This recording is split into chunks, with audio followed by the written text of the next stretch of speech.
Dear friends, when the erstwhile Soviet Union collapsed and the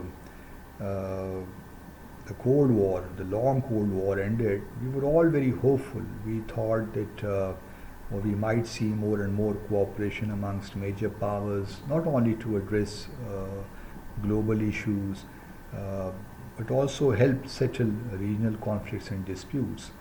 For instance, when first India and then Pakistan conducted nuclear tests in May 1998, the UN Security Council met and adopted Resolution 1172, regretting the nuclear tests by the two countries and also urging the two countries to settle their bilateral issues, including the Jammu and Kashmir dispute.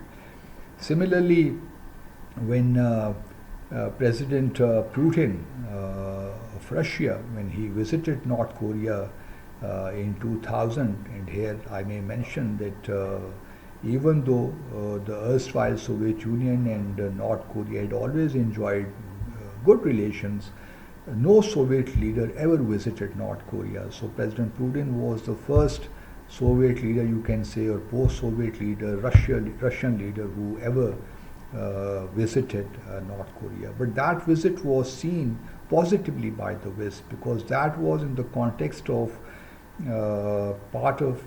see as a part of their collective efforts because they were trying to convince or put pressure on North Korea to return to the 1994 framework agreement, accept restrictions on its nuclear and missile programs, and also not to withdraw from the nuclear non-proliferation treaty. So that visit was seen as I said, as part of their collective efforts. But now, and even about 3-4 years back, when Mr.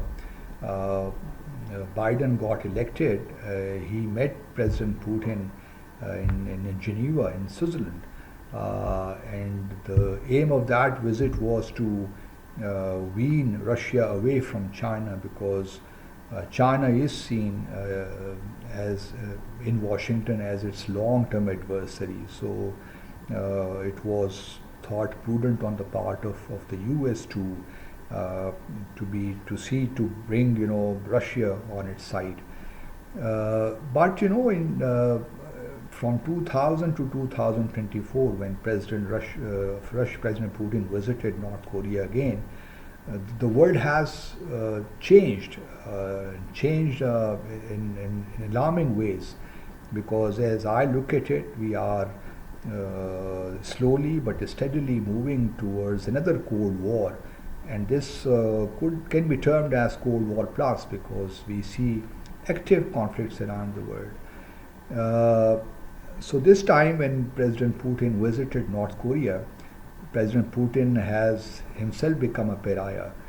North Korea has already been a kind of pariah state, but the world the West in particular is treating Mr. Putin as a pariah leader, and this visit has raised many concerns because because the two countries have also signed a security pact, though details of that pact have not been made public. But what we are seeing in the North Korean official media, the two countries have agreed to come to each other's assistance in event of an aggression against either of the two countries. So this is quite alarming, and then this visit is also being seen as some desperate effort on the part of Russia to get more and more ammunition from North Korea in order to sustain its war in Ukraine. On the other hand, the Russian president could be obliged to return favors by way of giving technology to North Korea to advance to further develop its nuclear program, warheads, and so on and so forth. So these developments are also obviously very alarming, and I'm sure China must be watching these developments very closely, because China, no matter what you say, would not like North Korea to be totally under the influence of Russia. whereas North Korea is trying to reach out to North Korea, not to Russia. North Korea is trying to reach out to Russia because it has traditionally been dependent on China for its food and other things, but food requirements. But now it is moving beyond that, and it is seen as as an opportunity to get some defense technology or some military technology from Russia.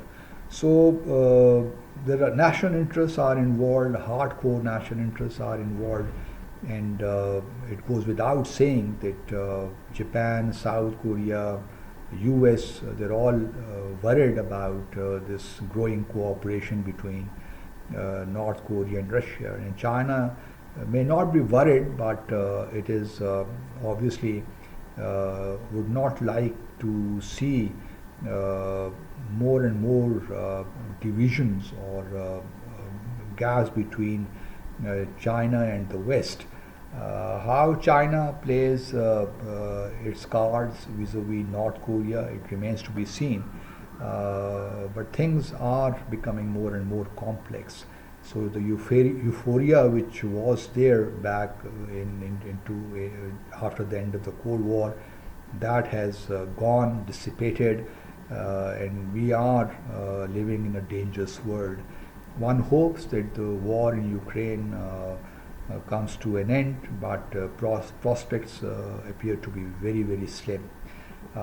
So the world has changed, no doubt.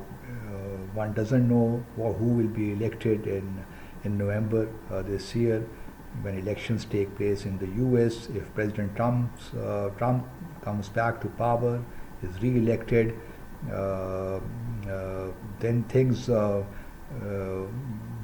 mean, we can't say it would get worse, but it is possible that we would see less and less, or the US withdrawing from the world or retreating from world affairs.